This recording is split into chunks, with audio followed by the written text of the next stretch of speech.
Hello friends, I am Raj Shekhar and I welcome all of you in this session. Before starting it, I request each and everyone to subscribe the channel and share the video. Let's start the session now. हम बात कर रहे हैं UP board class 12 की जो English की किताब है जिसका नाम है फ्लेमिंगो, उसका चैप्टर सेकंड जिसका टाइटल है लोस्ट स्प्रिंग। और लोस्ट स्प्रिंग को लिखने वाली हैं अनीस जंग। ये लोस्ट स्प्रिंग जो चैप्टर है ये दो भागों में बटा हुआ है। एक में साहिब आलम की कहानी है और दूसरे में मुकेश की कहानी है। अभी हम साहिब आलम की कहानी पर फोकस करेंगे और उसकी पूरी समरी जानने की कोशिश करेंगे। यदि आप लाइन बाय लाइन एक्सप्लेनेशन देखना चाहते हैं तो आप एक बार प्लेलिस्ट चेक कर सकते हैं, उसमें सारा डिटेल जो है दिया गया है। आज हम लोस्ट स्प्रिंग का जो पहला भाग है जिसका नाम है sometimes I found a rupee in the garbage, यानी कि कभी कभी मुझे गार्बेज से 1 रुपये का नोट मिल जाता है। ये डायलॉग है साहिब आलम का। इसी डायलॉग पे जो है इस चैप्टर का टाइटल भी है। लोस्ट स्प्रिंग बड़ा चैप्टर है, इसमें 2 चैप्टर हैं जिसमें पहला चैप्टर की आज हम समरी करने वाले हैं। तो चलिए आज पूरा जो है चैप्टर को समराइज करते हैं। इसको कुछ हेडिंग्स के माध्यम से हम देखेंगे। साहेब द रैग पिकर, यानी कि साहेब कौन है। बेसिकली साहेब जो है बांग्लादेश का रहने वाला इंसान है, एक लड़का है और बांग्लादेश में रहते हुए 1971 से पहले बांग्लादेश को छोड़ दिया है। तो बांग्लादेश में उसका जो जहाँ घर था, जहाँ उसके खेत थे, उसके बारे में आज साहेब को कुछ नहीं पता है। साहेब की माँ जो है बताती है ऐसी बात कि उनका घर जो है ढाका में था और वहां से जो है पलायन करके वो इंडिया में आ गए थे और इंडिया में आकर के सीमापुरी में बसे हुए थे। सीमापुरी एक ऐसी जगह है जो कि दिल्ली के करीब है, लेकिन वहां पर कोई किसी भी प्रकार का विकास हुआ नहीं है। तो साहेब जो है उसके जीवन यापन करने का सिर्फ एक ही संसाधन था कि वो घूम घूम करके जो है कूड़ेदान से कूड़ा इकट्ठा किया करता था। कूड़ा इकट्ठा किया करने का मतलब ये है कि कूड़ेदान से कुछ वैल्यूएबल चीजें मिल जाती थी, जैसे बॉटल हुआ, चप्पल हुआ, या फिर कभी कभी 1-2 रुपया का नोट भी उसको मिल जाता था। तो इस तरह से कूड़ेदान से जो है चीजें जो इकट्ठा करके उनको बेच करके किसी तरह से उसका जीवन जो है चल रहा था। साहिब आलम से जो मुलाकात होती है, जो हमारी लेखिका है अनीस जंग, वो कूड़ेदान पे ही होती है। जहां अनीस जंग रहती है उनके आस पड़ोस में गार्बेज का डंप लगा हुआ आता है, मतलब गार्बेज बहुत ज्यादा मात्रा में रहता है। तो उसी गार्बेज में जो है साहेब और साहेब जैसे और भी बहुत सारे लड़के उस गार्बेज से चीजें जो है इकट्ठा किया करते थे। और अनीस जो है जब जाती हैं और गार्बेज पर लड़कों को देखती हैं तो उनसे बातचीत करना शुरू करती हैं। और बातचीत करने के बाद इसको जो है कुछ भी पता नहीं है, हमारी जो लेखिका है अनीस जंग, इनको कुछ भी पता नहीं है साहब के बारे में। साहब से जा करके पूछती हैं तुम्हारा नाम क्या है। तब जाके जो है साहब पूरा अपना नाम बताता है। हालांकि साहब से मिलते हुए उसको बहुत दिन हो गए थे। साहब से जब पहली बार मिली थी तो साहब से कही थी कि तुम पढ़ने क्यों नहीं जाते हो, क्लास क्यों नहीं करते हो, तुम ये कूड़ेदानों पर घूम घूम कर कूड़ा और कुछ चीजें इकट्ठा करके बेचते हो, ये क्यों क्यों करते हो, पढ़ाई क्यों नहीं करते हो। तो साहब कहता है कि मेरे पास करने के लिए कुछ नहीं है, इसलिए मैं जो है कूड़ेदानों पर ये सब काम कर रहा हूँ। आसपास कोई स्कूल भी नहीं है जहां पर मैं जा सकूं। अगर कोई आसपास स्कूल बन जाता है तो मैं अवश्य पढ़ने के लिए जाऊंगा। ये बात सुन करके अनीस जंग साहब से कहती है कि क्या अगर मैं स्कूल खोलूंगी तो तुम पढ़ने आओगे। तो साहब कहता है कि बिल्कुल जरूर। ऐसी बात कह के वहां से चला जाता है। फिर कुछ दिनों के बाद जो है साहब दौड़ता हुआ पहुंचता है अनीस जंग के पास और कहता है कि मैम क्या आपका स्कूल तैयार हो गया है। ये बातें जो है अनीस जंग को अंदर तक हिला कर रख देती है, क्योंकि बहुत सारे ऐसे लोग हैं जो इस तरह के वादे जो है किए रहते हैं साहब और साहब जैसे लड़कों के प्रति, उनके उनके जो है माता पिता के प्रति, कि हम आपका जीवन बदल देंगे, आपके जीवन में थोड़ी बहुत जो है खुशहाली ला देंगे, ये कर देंगे, वो कर देंगे। ऐसे हजारों वादे जो है उनके जीवन में थे, लेकिन कोई भी वादा पूरा नहीं हुआ था। कुछ ऐसा ही वादा अनीस जंग ने कर लिया था। हालांकि वो तो मजाक में कही थी कि अगर मैं स्कूल बना दूंगा तो क्या तुम पढ़ने के लिए आओगे, लेकिन साहब तो बच्चा है, साहब को क्या पता है कि मजाक कर रही हैं। ये वादा नहीं है, बल्कि इस तरह से मात्र एक कही गई बात है, उस पर कोई विशेष जो है ध्यान देने की जरूरत नहीं है। ये बात साहब समझ नहीं पाया और वो पहुंच गया अनीश जंग के पास पूछने के लिए कि आपका स्कूल तैयार है कि नहीं है। अनीश जंग बहुत शर्मिंदित होती है और इस घटना के बाद जो है वो जो है साहब से उसका नाम पूछती है कि तुम्हारा नाम क्या है। तो साहब अपना नाम बताता है कि मेरा नाम जो है साहिब आलम है। ये बात सुन करके अनीश जंग बहुत आश्चर्यचकित होती है, क्योंकि नाम साहिब आलम यानी कि पूरे सृष्टि का मालिक, जिसका मीनिंग होगा। अनीश जंग कहती है कि यदि साहब का जो नाम का अर्थ है, ये अर्थ साहब को बता दिया जाए तो साहब भी कुछ देर तक जो है आश्चर्यचकित रहेगा और ये विश्वास नहीं कर पाएगा कि मेरे नाम का ये अर्थ होगा। इसके बाद से कहानी आगे बढ़ती है तो वो पाती हैं कि जितने भी लड़के कूड़ेदान में जो है कूड़े से वैल्यूएबल चीजें इकट्ठा करके बेच करके अपना जीवन यापन कर रहे थे, अपना परिवार चला रहे थे, वो सभी बेयरफुट थे। यानी कि बेयरफुट का मतलब कि नंगे पैर थे, बेयरफुट, बेयरफुटेड नहीं होना चाहिए, बेयरफुट रैग पीकर। तो कहने का मतलब है कि आर्मी ऑफ बेयरफुट रैग पीकर, यानी कि कूड़ा बीनने वाले लोग जो है एक सेना की तरह थे और नंगे पैर की सेना, जिसके पैरों में किसी प्रकार का जूता चप्पल न हो। कहने का मतलब ये है कि जो कूड़े कचरे पर लड़के जो है इकट्ठा करते थे चीजों को, उनके पैरों में किसी प्रकार का जूता या चप्पल नहीं था। उस समय जूता चप्पल न देख करके अनीश जंग बहुत आश्चर्यचकित होती है और पूछती है कि तुम लोग जूते चप्पल क्यों नहीं पहनते हो। तो लड़कों की हालत ये थी कि लड़के बयां करते हैं कि हमारे पास तो जूता चप्पल है ये नहीं, हम लोगों का तो सपना है कि हमारा जो है कोई जूता चप्पल हो। एक लड़का था, वो जूता पहना हुआ था तो एक पैर में दूसरे साइज का जूता पहना हुआ था, दूसरे पैर में दूसरे ही साइज का पहना हुआ था, मतलब दोनों जूते आपस में मैच नहीं कर रहे थे। एक से एक कह रहा था कि मेरे पास जूते चप्पल तो है, लेकिन वो जूते चप्पल जो है अलमारी में रखे हुए हैं, मेरी माँ ने रख दिए हैं, निकाल के देती नहीं है, कहती है कि अगर दे दूंगी तो तुम इसे कहीं खो दोगे। इस तरह से करके जो है जूते चप्पल वो नहीं पहनते थे। अनीश जंग को याद आ रहा है उस घटना के समय कि वो बहुत सारे देशों में, अपने ही देश में चारों तरफ यात्रा घूम घूम कर चुकी हैं और उन्होंने बहुत सारे लोगों को देखा है जो नंगे पैर चलते थे। और उनसे जब कारण पूछा जाता था कि तुम नंगे पैर क्यों चल रहे हो, तो बोल रहे हैं कि हमारे पास ऐसी बात नहीं कि चप्पल की कमी है, बल्कि ये तो हमारी परंपरा है कि हम नंगे पैर चलते हैं। अनीश जंग को ये बहाना प्रतीत होता है कि इन लोगों के पास चप्पल है नहीं और ये एक तरह की बहानेबाजी कर रहे हैं कि परंपरा है तो ये है तो फलाना है ढिमाका है। साफ कहिए कि जूता चप्पल खरीदने की औकात नहीं है, कैपेसिटी नहीं है कि हम खरीद पाए। उस बात को छुपाने के लिए कह देते हैं कि तो हमारी परंपरा है, जूता चप्पल हम लोग नहीं पहनते। इस तरह की घटना जो है अनीश जंग के सामने होती है और ये घटना याद आती है तब जब उन बच्चों को देखती है नंगे पैर तब। उसके बाद कहानी शुरू होती है सीमापुरी की। सीमापुरी कौन सी जगह है? ये सीमापुरी वही जगह है जहां पर साहब और साहब जैसे सारे बच्चे रह रहे थे।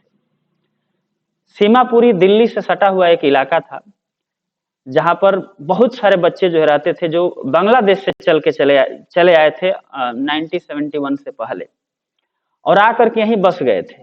वहां पर जो है किसी प्रकार का घर नहीं था, बिल्कुल खंडहर जैसी स्थिति थी। खंडहर जैसी स्थिति तो आज भी है, लेकिन वो जगह अब खाली नहीं है। लोग आके धीरे धीरे वहां पर बस गए हैं, कच्चा मकान बना लिए हैं, तारपोलिन और मट्टी का घर बना लिए हैं। किसी भी तरह से जो है वहां पर अपना रहने का जुगाड़ कर लिए हैं। घर क्या कहें, घर के नाम पर वही तिरपाल और प्लास्टिक लगाकर लोग रह रहे हैं सीमापुरी इलाके में। तो सीमापुरी इलाके की ये घटना है कि वहाँ के आसपास की सड़कें भी बहुत सही नहीं है, बहुत ज्यादा जो है पानी के निकास की व्यवस्था नहीं है।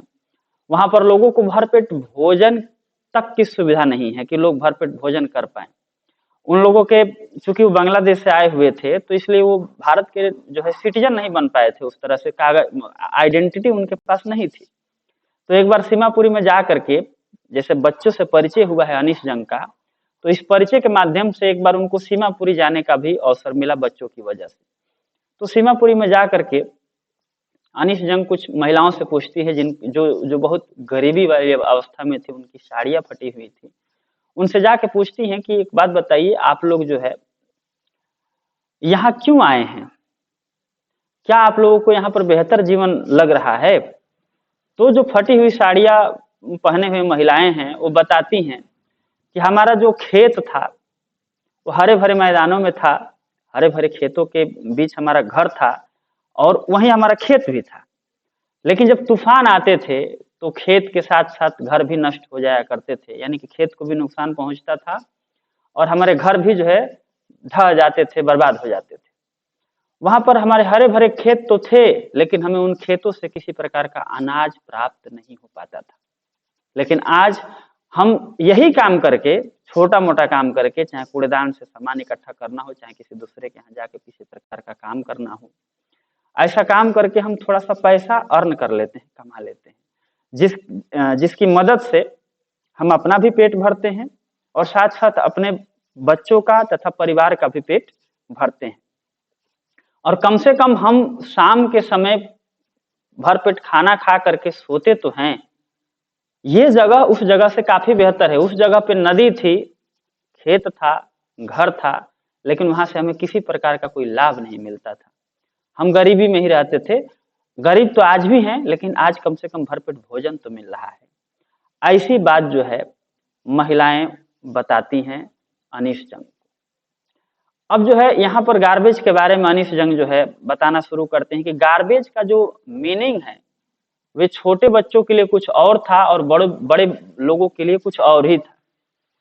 होता क्या है कि गार्बेज जो कूड़ा कचरा है उसमें जा करके बच्चे जो ढूंढा करते थे, तो जो बड़े लोग चीजें ढूंढ रहे हैं उनका सिर्फ एक ही पर्पज है कि कुछ मिल जाए जिसको बेच करके हम अपने परिवार का भरण पोषण कर पाए। लेकिन बच्चों के लिए वो मनोरंजन का संसाधन था, उनके लिए एक जो है सरप्राइज होने का एक तरीका था, खुद को इंटरटेनमेंट एक जो है इंटरटेनमेंट का माध्यम था, खुद को इंटरटेन करते थे उस चीज से। यानी कि कब क्या मिल जाए कोई भरोसा नहीं था और इसी सरप्राइज का जो है वो आनंद लेते थे। तो कहने का मतलब ये है कि जो बच्चे थे उनके लिए वो मनोरंजन का साधन था, सर्वाइवल का साधन तो था ही था, साथ ही साथ उनके लिए एक सरप्राइज का और मनोरंजन का भी जो है संसाधन था। लेकिन बड़े लोगों के लिए उसका मीनिंग कुछ दूसरा था। बड़े लोगों के लिए वो जो है सिर्फ जीवन यापन करने का संसाधन था। छोटे बच्चों के लिए जीवन यापन के साथ साथ मनोरंजन का भी वो संसाधन था। तो जो कूड़ा कचरा है वो कूड़े कचरे का अर्थ बड़ों के लिए कुछ और था और बच्चों के लिए कुछ और था। बताती हैं अनीश जंग कि कूड़ा कचरा जो है टटोलते समय, उसमें देखते समय अगर किसी को कुछ मिल जाता है, वैल्यूएबल चीज मिल जाती है, तो इस बात की वो आशा करने लगता है कि शायद कल कुछ अच्छी चीज मिल जाए, शायद आगे इससे भी कुछ बेहतर चीज मिल जाए। ऐसी बातें सोच सोच करके वो जो है इस आशा में रहता है कि मुझे कुछ और अच्छी चीजें मिल जाएंगी। ये सोच करके वो कूड़ेदान में जो है भिड़ा रहता है, कूड़ेदान में जो है अपना जो है भविष्य तलाशता रहता है कि कुछ मिल जाए। ऐसा अनीश जंग बताती है। अनीश जंग को एक कहानी भी याद आती है जो यूडीपी में रहते हुए किसी ने उनको सुनाया था। कहानी क्या थी? कहानी ये थी कि यूडीपी में रहने वाला था, यूडीपी में एक व्यक्ति ने उसको कहानी सुनाई थी अनीश जंग को, कि एक लड़का था जिसके पिताजी पुजारी थे और लड़का जब भी मंदिर के पास से गुजरता था तो मंदिर के देवी देवताओं से यही प्रार्थना किया करता था कि उसे एक जोड़ी जूते या चप्पल मिल जाए। यानी कि एक जोड़ी जूतों के लिए वो प्रार्थना किया करता था। ऐसी स्थिति थी उसकी। लोग मंदिरों के सामने जाते हैं तो बड़ी बड़ी मन्नतें मांगते हैं, मनोकामना मांगते हैं, मनोकामना करते हैं। लेकिन स्थिति देखिए आप कि एक बच्चा है जो मंदिर के सामने जा करके देवी देवताओं से ये प्रार्थना कर रहा है कि उसे एक जोड़ी जूते मिल जाए। उसी जगह पे जो है अनीश जंग को जाना हुआ लगभग 30 सालों के बाद। तो वहां जाकर देखते हैं कि वहां मंदिर है, खंडहर की जैसी स्थिति है, लेकिन मंदिर के पास जो है कुछ जो है लाल और सफेद कलर की कुर्सियां जो है फैली पड़ी हैं और वहां पे एक लड़का जो है दौड़ता हुआ आता है और अपना बैग फेंकता है एक फोल्डिंग बेड के ऊपर, हाँफता हुआ। ड्रेस यूनिफॉर्म पहना है, स्कूल से है, उसके पीठ पर जो है स्कूल बैग है और उसके पैरों में जूते थे। अनीश जंग कहती हैं कि कम से कम किसी की प्रार्थना तो स्वीकार हुई, किसी को तो जूते नसीब हुए। जो लड़का जूते के लिए प्रार्थना कर रहा था वो कोई और था और जो जूते इस समय पहना हुआ था वो कोई और लड़का था। तो कहने का मतलब है कि किसी रूप में किसी के लिए प्रार्थना सही साबित तो हुई, किसी को तो जूते मिले। कम से कम इस लड़के के पास तो जूते हैं। और फिर अनीस जंग अपने जो है नेबरहुड की बात करती हैं, अपने आस पड़ोस की बात करती हैं कि मेरे यहाँ तो अभी अभी पता ना कितने लड़के और भी होंगे जिनको अभी तक सही से एक जूता तक नसीब नहीं हुआ है। उसके बाद जो है अगली हेडिंग जो है लोस्ट स्प्रिंग है। लोस्ट स्प्रिंग माने खोया हुआ बसंत, यानी कि खोया हुआ बचपन से लेना देना है। कम से कम इस लेसन में हमें यही जानने को मिलता है कि एक बच्चे को क्या चाहिए, एक कम से कम बुनियादी चीजें तो चाहिए, जैसे रहने के लिए घर चाहिए, खाने के लिए भोजन की व्यवस्था हो पाए, पहनने के लिए कपड़ा मिल पाए और मेडिकल की व्यवस्था हो पाए, अगर बीमार उमार पड़े तो कम से कम उसकी दवा हो सके और शिक्षा ग्रहण कर पाए। ये बुनियादी चीजें हैं, इतनी तो कम से कम एक बच्चे को मिलनी ही चाहिए। लेकिन लोस्ट स्प्रिंग खोया हुआ बसंत, यानी कि इस कहानी में ऐसे ही लड़कों की कहानी है और भारत में बहुत सारे ऐसे बच्चे हैं जो अभी भी शिक्षा से दूर हैं। अभी भी हम लोग देख लेते हैं कि कहीं गार्बेज में वो जो है बोरा लेकर के घूम रहे हैं और बोतल वोतल वगैरह इकट्ठा कर रहे हैं, आज भी हमें देखने को मिलता है। ये कहानी जो है अभी भी तर्कसंगत है। तो लोस्ट स्प्रिंग इस कहानी का टाइटल है। अब यहाँ लोस्ट स्प्रिंग एक हेडिंग भी, इस हेडिंग में आप बताया जा सकता है कि एक बार की बात है कि साहब जो है खड़ा था, एक प्लेग्राउंड था जिसके अंदर टेनिस खेला जाता था। तो उस प्लेग्राउंड के बाहर, चारदीवारी के बाहर जो है खड़ा था और उस समय जो है अनीस जंग जाती हैं और मिलती हैं साहब से। उस समय साहब के पैरों में जूते थे। अनीस जंग ने पूछा कि जूते कहाँ से पा गए तुम, कहाँ से खरीदे? तो साहब बताया कि किसी धनी व्यक्ति के लड़के ने ये जूते हमें दिए हैं। टेनिस का जूता पहना हुआ था और जो डिस्कलर वो अपना पैंट शर्ट पहना हुआ था साहब, उस पैंट शर्ट पर वो जूता जो पहना हुआ था, वो जूता जो है कुछ जच नहीं रही थी, ऑड लग रही थी। लेकिन साहब बहुत खुश था जूते पा करके। किसी धनी व्यक्ति के लड़के ने उस जूते को दे दिया था साहब को, और जूते में क्या समस्या थी? जूते में एक छेद हो गया था और छेद की वजह से उस लड़के ने उस जूते को रिजेक्ट कर दिया था। लेकिन उस छेद से साहब को कोई आपत्ति नहीं थी। साहब के लिए बस एक जूता चाहिए, छेद ही सही, कोई दिक्कत नहीं, कम से कम जूता मिले तो। इतनी गरीबी थी, इतनी गरीबी थी कि एक छेद हुआ जूता पा करके भी साहब बहुत प्रसन्न था। अंदर जो टेनिस का गेम चल रहा था और जिस गेम को देख रहा था वो गेम उसकी पहुंच से बाहर की बात थी। साहब जो है गेम खेल नहीं सकता था टेनिस का, तो गेम देख रहा था। अनीस जंग से बात करते हुए साहब बताता है कि मैं कभी कभी जब कोई नहीं रहता है आसपास तो उस फील्ड के अंदर भी चला जाता हूँ और वहां का जो गेट कीपर है वो मुझे झूला झूलने देता है, यानी कि मैं जब झूला झूलता हूँ तो मुझे रोकता टोकता नहीं है। यानी कि यहाँ पर उस मैदान में जा करके झूला झूलना भी साहब के लिए बड़ी बात थी। तो ये बातें जो है साहब अनीस जंग से बताता है। आगे है कि साहब no longer his own master. साहब no longer his own master का मतलब ये है कि साहब अब अपना मालिक नहीं रह चुका था। कहने का मतलब है कि कुछ समय के बाद फिर दोबारा साहब से मुलाकात होती है अनीस जंग की, तो देखते हैं कि साहब आलम जो है एक कनेस्तर लेकर के, एक बर्तन लेकर के चला जा रहा है सड़क पे। तो पूछती हैं अनीस जंग कि कहाँ जा रहे हो? तो साहब कहता है कि मैं अब एक चाय की स्टॉल पे काम करता हूँ और मुझे जो है चाय के स्टॉल का जो ओनर है, मालिक है, मुझे 800 रुपये देता है और साथ में भरपेट भोजन भी कराता है। कहने का मतलब कि दिन भर का खाना और 800 रुपया हमको देता है महीने में। अनीस जंग कहती हैं कि क्या तुम अपने जॉब से बहुत खुश हो? क्या तुम्हें ये जॉब पसंद है जो तुम काम कर रहे हो?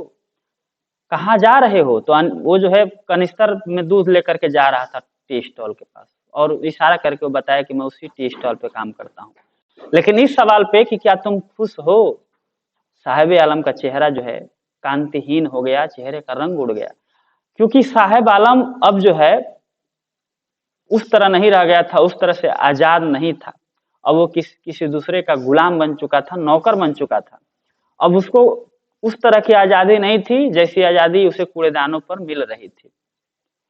उस समय अनीस जंग कहती है कि उसके हाथ में लिया गया कनिस्तर जो कि हल्का था, लेकिन साहब को वही कनिस्तर जो है भारी लग रहा था, क्योंकि वो कनिस्तर उसका नहीं था और वो जो बैग जो पीठ पर लेकर के ढोया करता था और जिसमें कूड़ेदानों से मिले हुए सामान को रखता था, वो बैग उसके लिए हल्का प्रतीत होता था। तो कहने का मतलब है कि कनिस्तर उसके लिए भारी इसलिए प्रतीत हो रहा है कि कनिस्तर उसका नहीं है, और जो बोरा है उसके लिए हल्का इसलिए प्रतीत हो रहा है कि बोरा उसका था।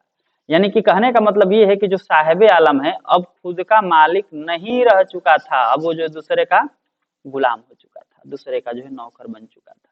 और यहीं पे कहानी का द एंड होता है। कहानी का कंक्लूजन यही है कि हम जागरूक बने, और जो चाइल्ड लेबर है, छोटे छोटे बच्चों का जो भविष्य है, छोटे छोटे बच्चे क्या क्या कष्ट झेलते हैं अपने उस बचपन में भी, उस कष्ट पर फोकस करते हुए ये चैप्टर लिखा गया है।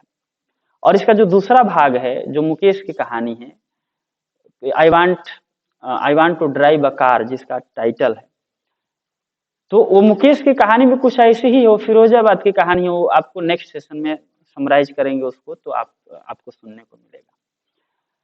तो आज के सेशन में इतना रहने देते हैं। आज जो है हमने इस चैप्टर को पूरी तरह से समराइज किया, पूरी कहानी को जानने की कोशिश किया। अगर आपको हमारा काम अच्छा लग रहा है तो आप चैनल को सब्सक्राइब कर सकते हैं, अपने दोस्तों में शेयर कर सकते हैं और लाइक कर सकते हैं। पीडीएफ प्राप्त करने के लिए और स्टडी मटेरियल प्राप्त करने के लिए आप डिस्क्रिप्शन में दिया गया टेलीग्राम का लिंक से आप टेलीग्राम ज्वाइन कर सकते हैं। चलिए मिलते हैं नेक्स्ट सेशन में, तब तक अपना ख्याल रखिए। जय हिंद।